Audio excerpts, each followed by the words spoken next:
মানুষ অসুস্থ কেন হন? শারীরিক দুর্বলতার কারণে? না, মানুষ অসুস্থ হন তার মানসিকতার কারণে, তার বিবেকের কারণে, তার কর্মের কারণে, তার ক্রোধের কারণে। আর যখন কেউ সুস্থ হন, ঠিক হয়ে যান, তার মানে এটা নয় যে শুধু ওষুধের জন্য তিনি সুস্থ হয়েছেন। না, এটা কারোর তার প্রতি প্রেমের প্রভাব, বিশ্বাসের প্রভাব, সম্বলের প্রভাব। শুধুমাত্র ওষুধ দিয়ে কিছুই হয় না। যদি মনে প্রেম থাকে, বিবেক থাকে, বিশ্বাস থাকে, সম্বল থাকে, তবেই সেই ওষুধ কাজ করতে পারে। তাই মনে রাখবেন, এই জীবন হলো অত্যন্ত ছোট। মনে প্রেম ভাব রাখুন, মিত্রতা করুন, শত্রুতা নয়। ভালোবাসুন, বিদ্বেষ নয়। আর এই ভালোবাসার সাথেই বলুন রাধা রাধা। মানুষ নিজের জীবনে ঈশ্বরকে খুব মান্য করে, ওনার জন্য কি না করে। ভিন্ন ভিন্ন নামে তাকে স্মরণ করে, তাকে পুজো করে, তার আরাধনা করে। সে জানে যে ঈশ্বর তাকে শক্তি অবশ্যই দেবেন, তাকে সাহায্য অবশ্যই করবেন। কিন্তু যখন প্রশ্ন আসে গুরু এবং ঈশ্বরের, তখন গুরুর মান কখনো কম হওয়া উচিত নয়। কারণ সত্যি বলতে কি, গুরুই হলেন সেই সিঁড়ি যা বেয়ে আপনি ঈশ্বরের কাছে পৌঁছানোর পথ খুঁজে পাবেন। সেই পথ আপনি গুরুর থেকেই পাবেন। গুরু না থাকলে আপনি কখনো ঈশ্বর লাভ করতেই পারবেন না। আর জীবনে অনেক সময় লক্ষ্যের থেকেও অনেক বেশি গুরুত্বপূর্ণ হলো পথ। তাই এই পথের সম্মান করতে শিখুন, অর্থাৎ গুরুকে সম্মান করতে শিখুন। কারণ গুরুই হলেন পরমেশ্বর। তাহলে আসুন আর আমার সাথে ভালোবেসে বলুন রাধা রাধা। জীবনে এমন কিছু কাজ রয়েছে যা আপনাকে একাই করতে হয়, আর এমন কিছু কাজ রয়েছে যা আপনাকে একসাথে মিলে করতে হয়, একজোট হয়ে, সঙ্গবদ্ধ হয়ে। এবার সঙ্গবদ্ধ বলতে কি বোঝাতে চাইছি? আমি তাদের কথা বলছি না যারা বাস্তবিকভাবে একে অপরের সাথে কাজ করেন।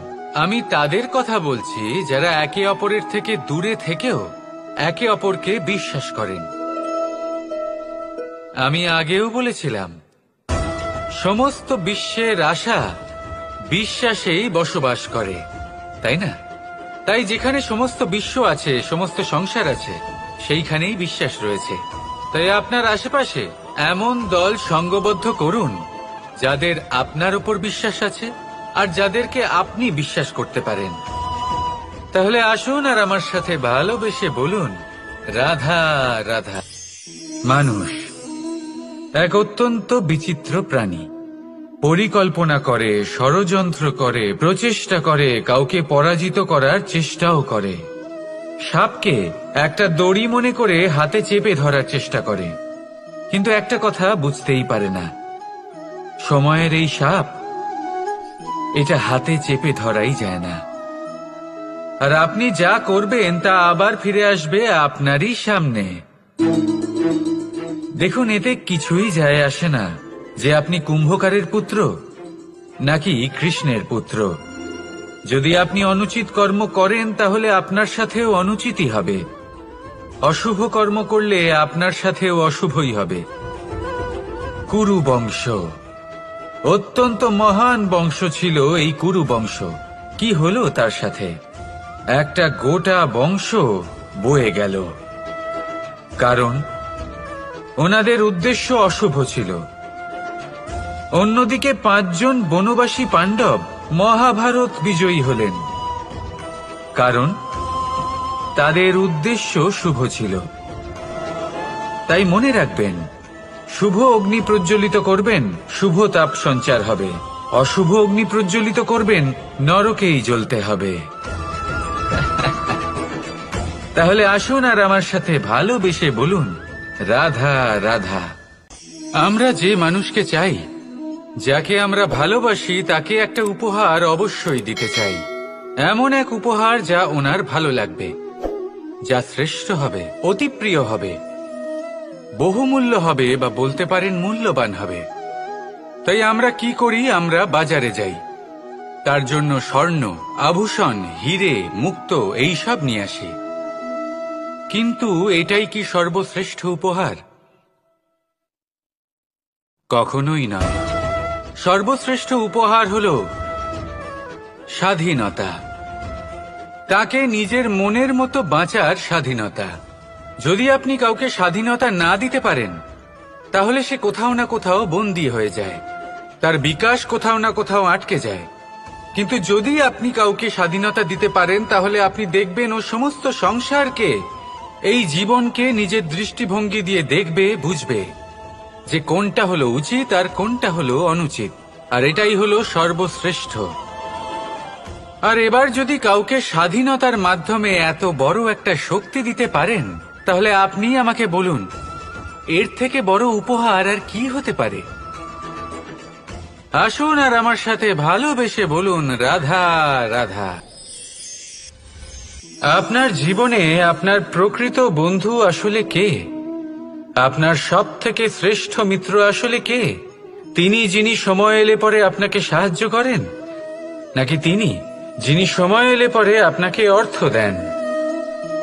দেখুন, আমরা হলাম মানুষ, আমাদের জীবনে লেনদেন চলতেই থাকে, এটা আমাদের জীবনের অভিন্ন অংশ।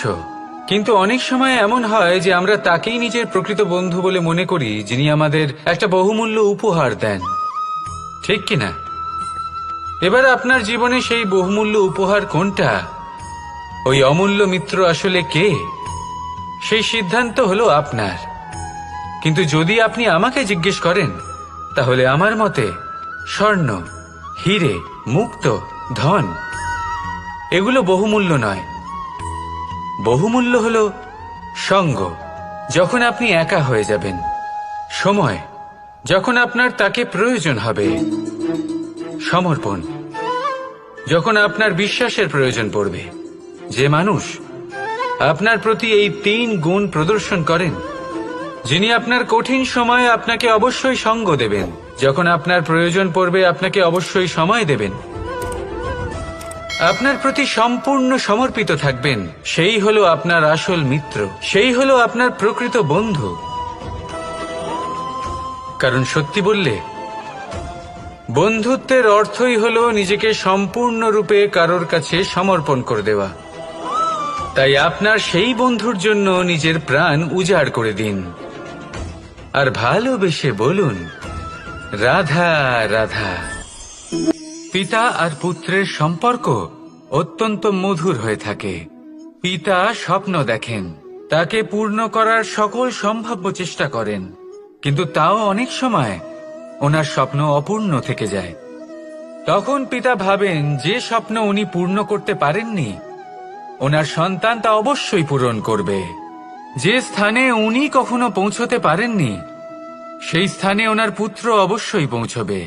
পিতা নিজের সন্তানের ভবিষ্যৎ নিয়ে সেই স্বপ্ন দেখেন, আর যখন সেই সন্তান সামনে এগোতে থাকে, তখন তার দুঃখ হয় না, বরং গর্ব হয়।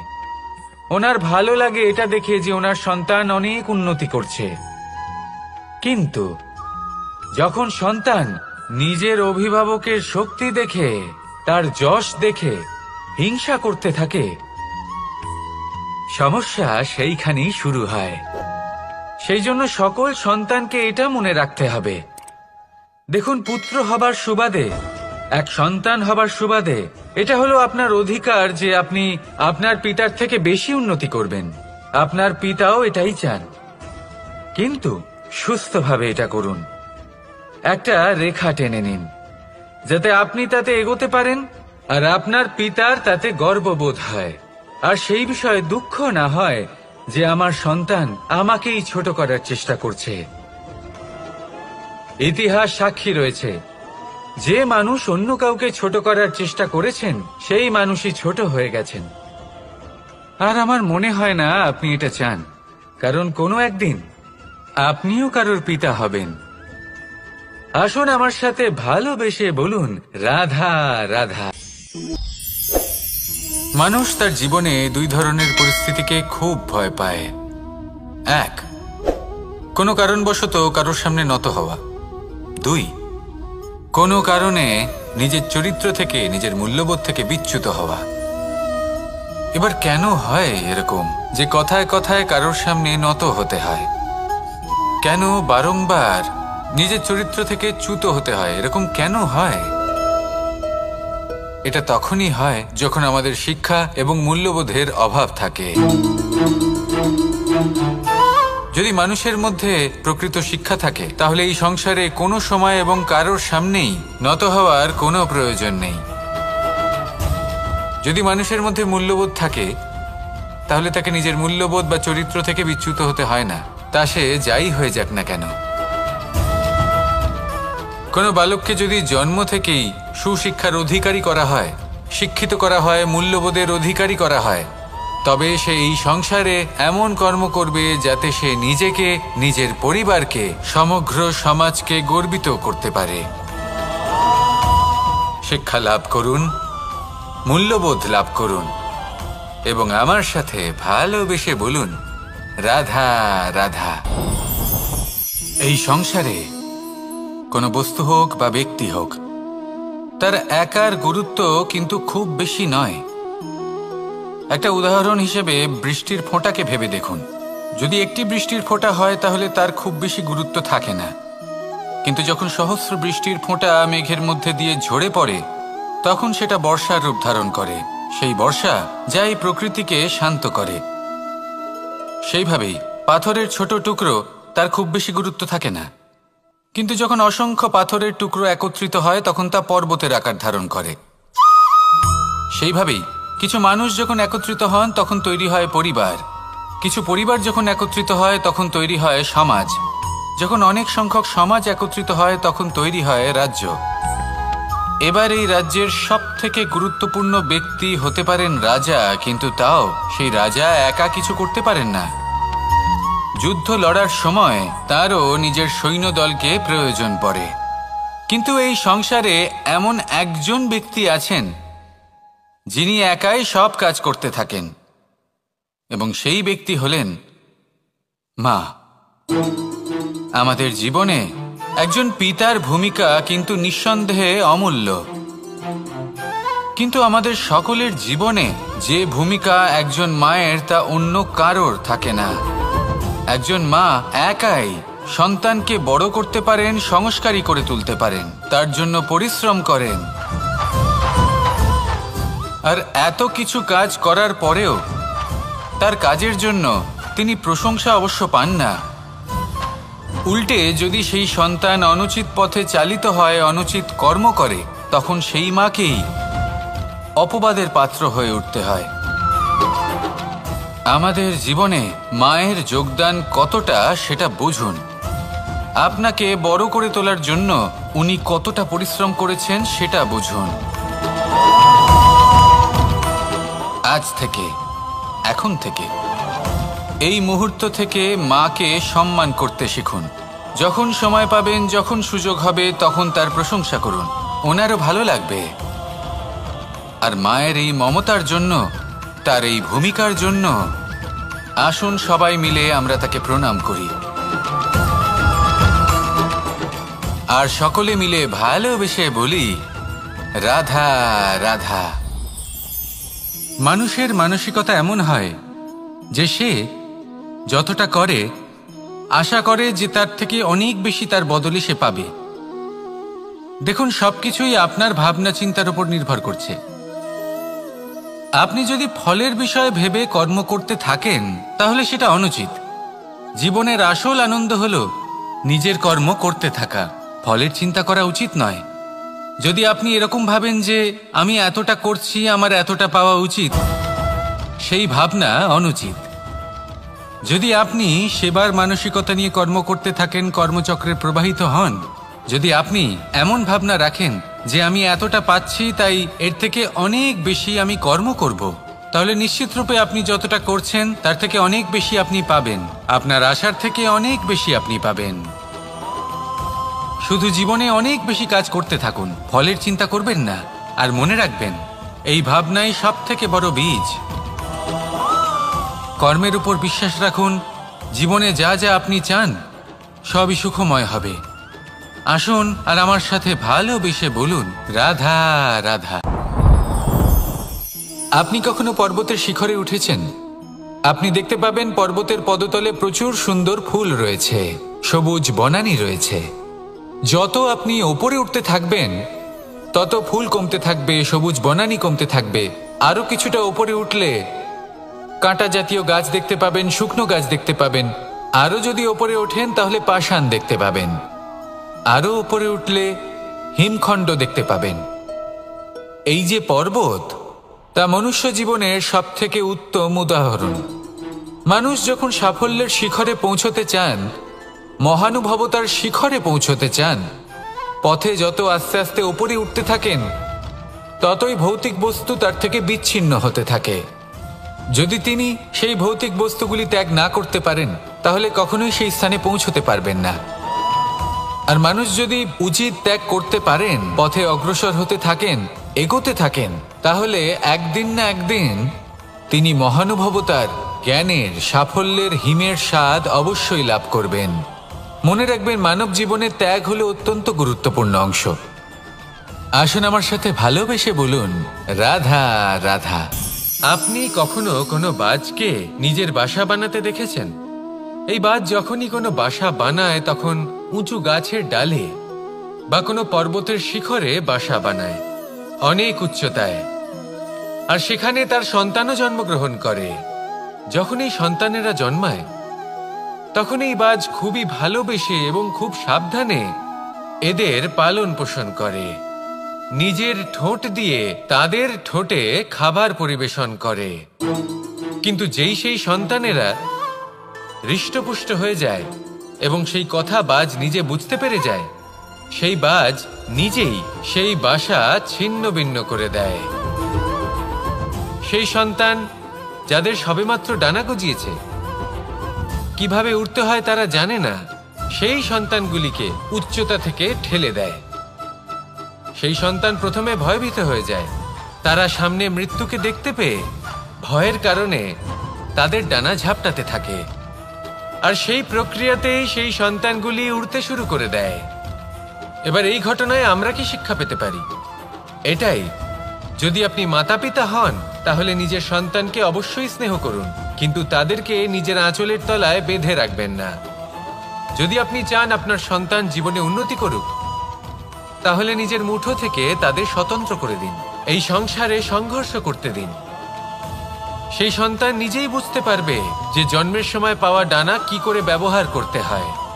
আর আপনার চোখের সামনে আপনার সন্তান এই আকাশে উড়তে থাকবে।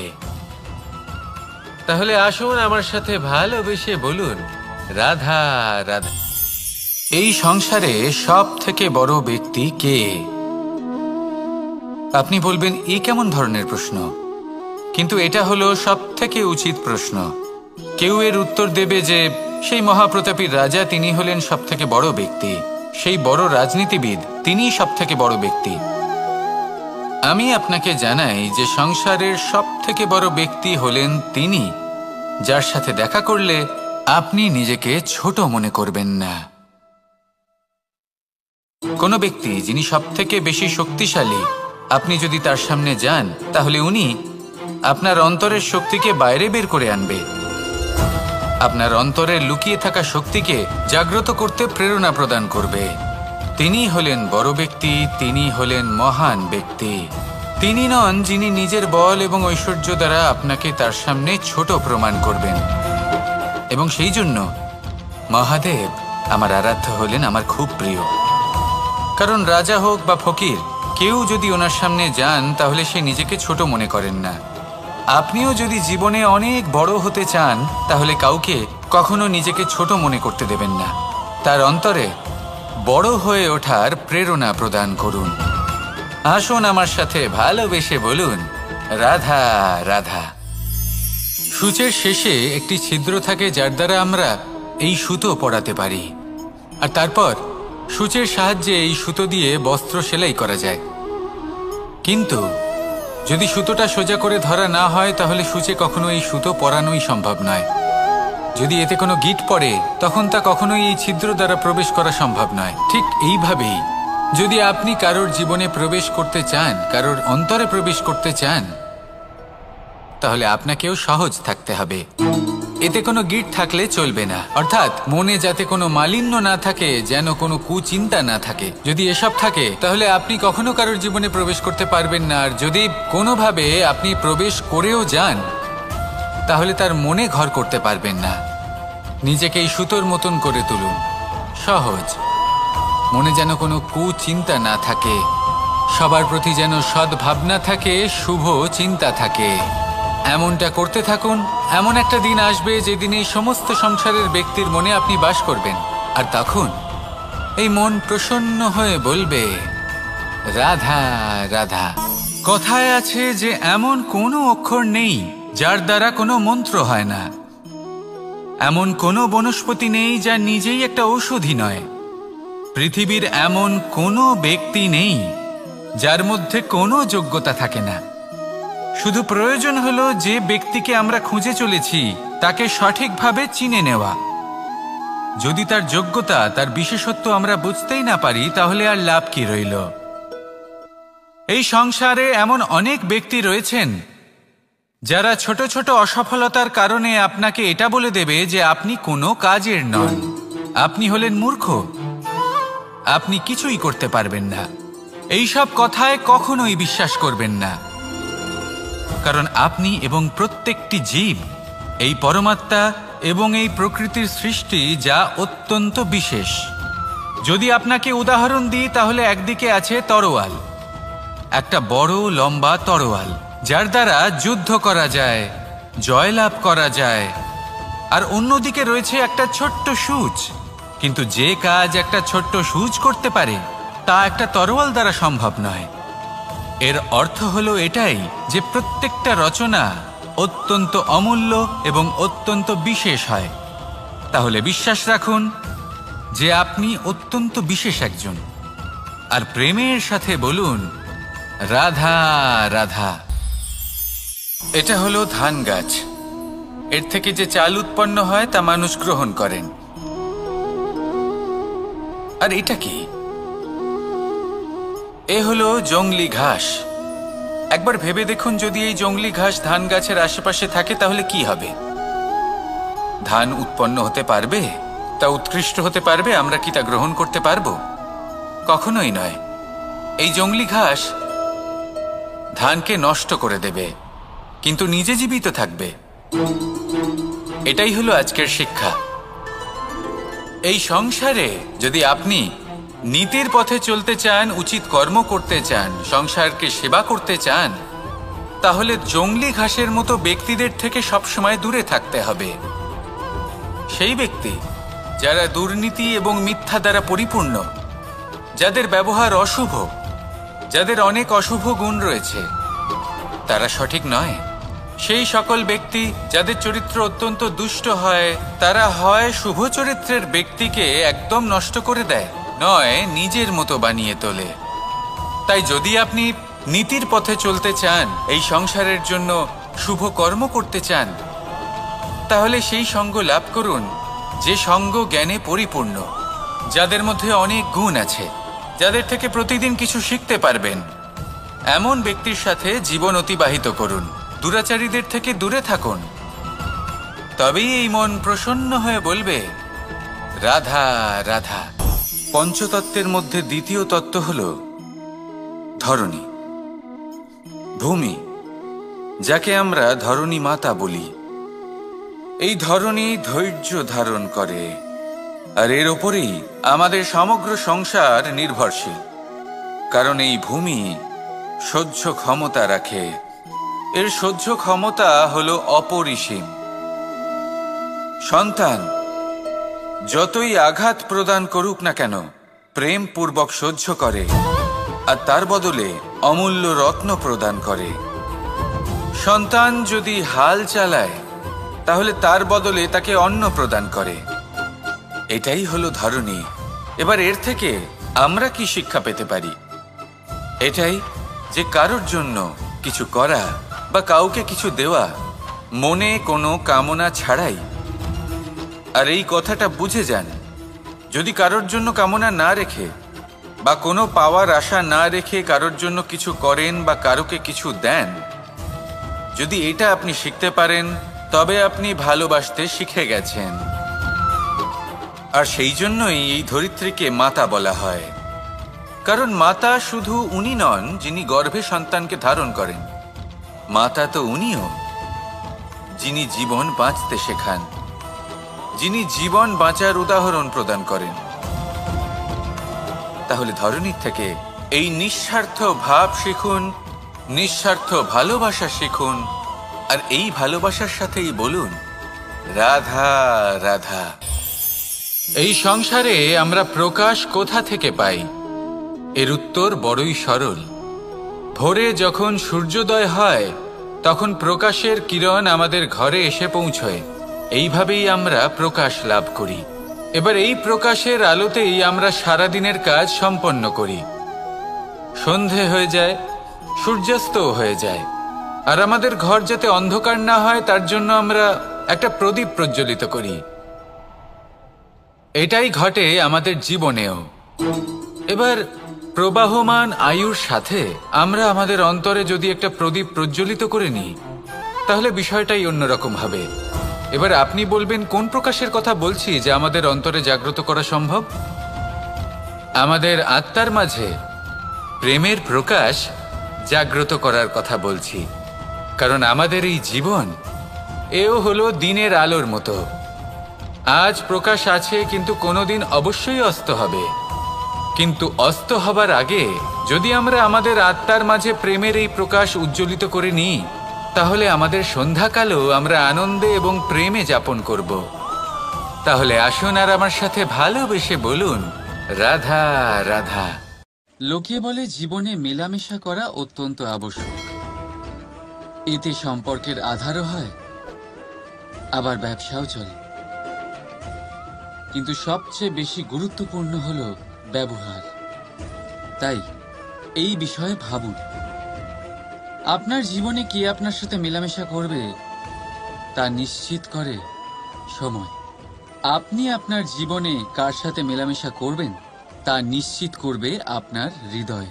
আপনি যাদের সাথে মিশছেন তাদের হৃদয়ে আপনি কতক্ষণ থাকবেন তা নিশ্চিত করবে আপনার ব্যবহার। নিজের ব্যবহার ভালো রাখুন, সব ভালোই হবে। রাধা। মানুষ তার জীবনে দুই ধরনের পরিস্থিতিকে খুব ভয় পায়। এক, কোনো কারণবশত কারোর সামনে নত হওয়া। দুই, কোনো কারণে নিজের চরিত্র থেকে, নিজের মূল্যবোধ থেকে বিচ্যুত হওয়া। এবার কেন হয় এরকম যে কথায় কথায় কারোর সামনে নত হতে হয়? কেন বারংবার নিজের চরিত্র থেকে চ্যুত হতে হয়? এরকম কেন হয়? এটা তখনই হয় যখন আমাদের শিক্ষা এবং মূল্যবোধের অভাব থাকে।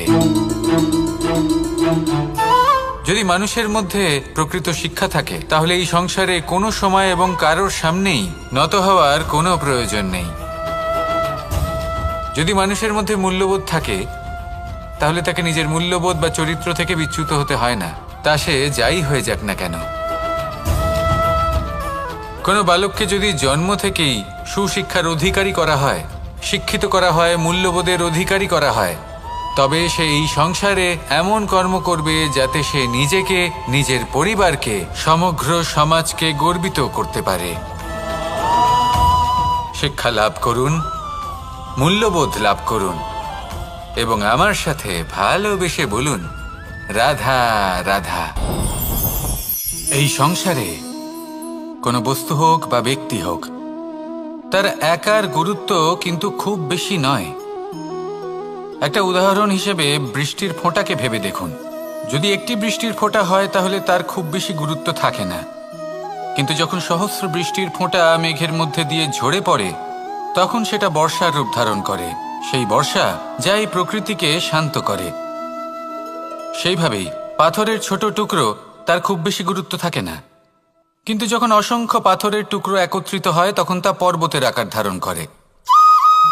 সেইভাবেই কিছু মানুষ যখন একত্রিত হন তখন তৈরি হয় পরিবার, কিছু পরিবার যখন একত্রিত হয় তখন তৈরি হয় সমাজ, যখন অনেক সংখ্যক সমাজ একত্রিত হয় তখন তৈরি হয় রাজ্য। এবার এই রাজ্যের সবথেকে গুরুত্বপূর্ণ ব্যক্তি হতে পারেন রাজা, কিন্তু তাও সেই রাজা একা কিছু করতে পারেন না। যুদ্ধ লড়ার সময় তারও নিজের সৈন্যদলকে প্রয়োজন পড়ে। কিন্তু এই সংসারে এমন একজন ব্যক্তি আছেন যিনি একাই সব কাজ করতে থাকেন, এবং সেই ব্যক্তি হলেন মা। আমাদের জীবনে একজন পিতার ভূমিকা কিন্তু নিঃসন্দেহে অমূল্য, কিন্তু আমাদের সকলের জীবনে যে ভূমিকা একজন মায়ের তা অন্য কারোর থাকে না। একজন মা একাই সন্তানকে বড় করতে পারেন, সংস্কারী করে তুলতে পারেন, তার জন্য পরিশ্রম করেন। আর এত কিছু কাজ করার পরেও তার কাজের জন্য তিনি প্রশংসা অবশ্য পান না। উল্টে যদি সেই সন্তান অনুচিত পথে চালিত হয়, অনুচিত কর্ম করে, তখন সেই মাকেই অপবাদের পাত্র হয়ে উঠতে হয়। আমাদের জীবনে মায়ের যোগদান কতটা সেটা বুঝুন। আপনাকে বড় করে তোলার জন্য উনি কতটা পরিশ্রম করেছেন সেটা বুঝুন। আজ থেকে, এখন থেকে, এই মুহূর্ত থেকে মাকে সম্মান করতে শিখুন। যখন সময় পাবেন, যখন সুযোগ হবে, তখন তার প্রশংসা করুন, ওনারও ভালো লাগবে। আর মায়ের এই মমতার জন্য, তার এই ভূমিকার জন্য আসুন সবাই মিলে আমরা তাকে প্রণাম করি, আর সকলে মিলে ভালোবেসে বলি রাধা রাধা। মানুষের মানসিকতা এমন হয় যে সে যতটা করে আশা করে যে তার থেকে অনেক বেশি তার বদলে সে পাবে। দেখুন, সবকিছুই আপনার ভাবনা চিন্তার উপর নির্ভর করছে। আপনি যদি ফলের বিষয়ে ভেবে কর্ম করতে থাকেন তাহলে সেটা অনুচিত। জীবনের আসল আনন্দ হলো নিজের কর্ম করতে থাকা, ফলের চিন্তা করা উচিত নয়। যদি আপনি এরকম ভাবেন যে আমি এতটা করছি, আমার এতটা পাওয়া উচিত, সেই ভাবনা অনুচিত।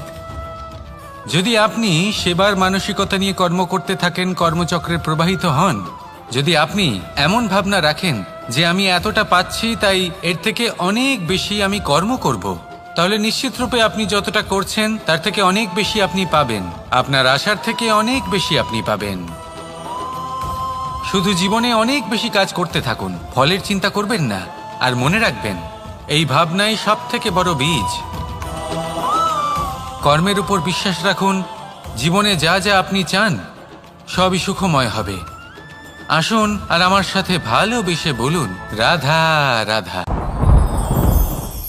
আপনি কখনো পর্বতের শিখরে উঠেছেন?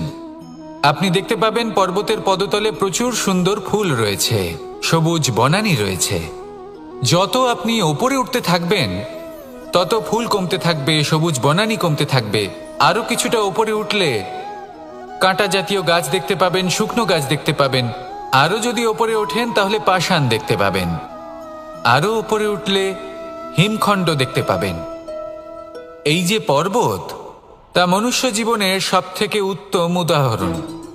মানুষ যখন সাফল্যের শিখরে পৌঁছতে চান, মহানুভবতার শিখরে পৌঁছতে চান, পথে যত আস্তে আস্তে উপরে উঠতে থাকেন ততই ভৌতিক বস্তু তার থেকে বিচ্ছিন্ন হতে থাকে। যদি তিনি সেই ভৌতিক বস্তুগুলি ত্যাগ না করতে পারেন তাহলে কখনোই সেই স্থানে পৌঁছতে পারবেন না। আর মানুষ যদি উচিত ত্যাগ করতে পারেন, পথে অগ্রসর হতে থাকেন, এগোতে থাকেন, তাহলে একদিন না একদিন তিনি মহানুভবতার, জ্ঞানের, সাফল্যের হিমের স্বাদ অবশ্যই লাভ করবেন। মনে রাখবেন, মানব জীবনে ত্যাগ হলো অত্যন্ত গুরুত্বপূর্ণ অংশ। আসুন আমার সাথে ভালোবেসে বলুন রাধা রাধা। আপনি কখনো কোনো বাজকে নিজের বাসা বানাতে দেখেছেন?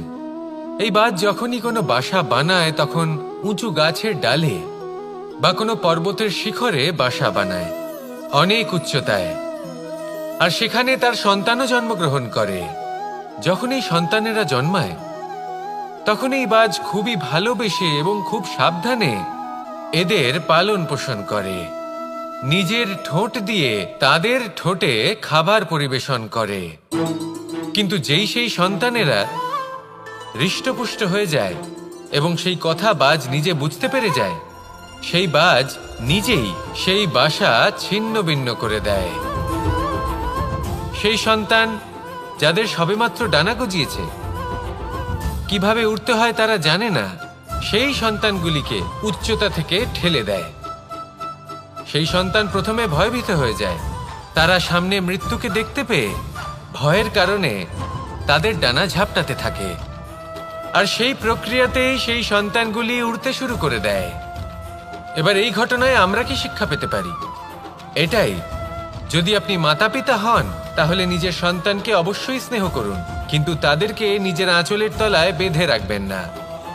যদি আপনি চান আপনার সন্তান জীবনে উন্নতি করুক, তাহলে নিজের মুঠো থেকে তাদের স্বতন্ত্র করে দিন। এই সংসারে সংঘর্ষ করতে দিন। সেই সন্তান নিজেই বুঝতে পারবে যে জন্মের সময় পাওয়া ডানা কি করে ব্যবহার করতে হয়। আর আপনার চোখের সামনে আপনার সন্তান এই আকাশে উড়তে থাকবে। তাহলে আসুন আমার সাথে ভালোবেসে বলুন, রাধা রাধা। এই সংসারে সব থেকে বড় ব্যক্তি কে? আপনি বলবেন এই কেমন ধরনের প্রশ্ন, কিন্তু এটা হলো সব থেকে উচিত প্রশ্ন। কেউ এর উত্তর দেবে যে সেই মহাপ্রতাপী রাজা, তিনি হলেন সব থেকে বড় ব্যক্তি, সেই বড় রাজনীতিবিদ, তিনিই সব থেকে বড় ব্যক্তি।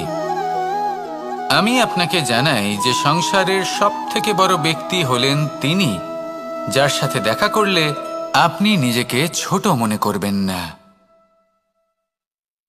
কোনো ব্যক্তি যিনি সব থেকে বেশি শক্তিশালী, আপনি যদি তার সামনে যান তাহলে উনি আপনার অন্তরের শক্তিকে বাইরে বের করে আনবে, আপনার অন্তরের লুকিয়ে থাকা শক্তিকে জাগ্রত করতে প্রেরণা প্রদান করবে। তিনি হলেন বড় ব্যক্তি, তিনি হলেন মহান ব্যক্তি। তিনি নন যিনি নিজের বল এবং ঐশ্বর্য দ্বারা আপনাকে তার সামনে ছোট প্রমাণ করবেন। এবং সেই জন্য মহাদেব আমার আরাধ্য হলেন আমার খুব প্রিয়। কারণ রাজা হোক বা ফকির, কেউ যদি ওনার সামনে যান তাহলে সে নিজেকে ছোট মনে করেন না। আপনিও যদি জীবনে অনেক বড় হতে চান তাহলে কাউকে কখনো নিজেকে ছোট মনে করতে দেবেন না। তার অন্তরে বড় হয়ে ওঠার প্রেরণা প্রদান করুন। আসুন আমার সাথে ভালোবেসে বলুন, রাধা রাধা। সূচের শেষে একটি ছিদ্র থাকে যার দ্বারা আমরা এই সুতো পরাতে পারি, আর তারপর সূচের সাহায্যে এই সুতো দিয়ে বস্ত্র সেলাই করা যায়।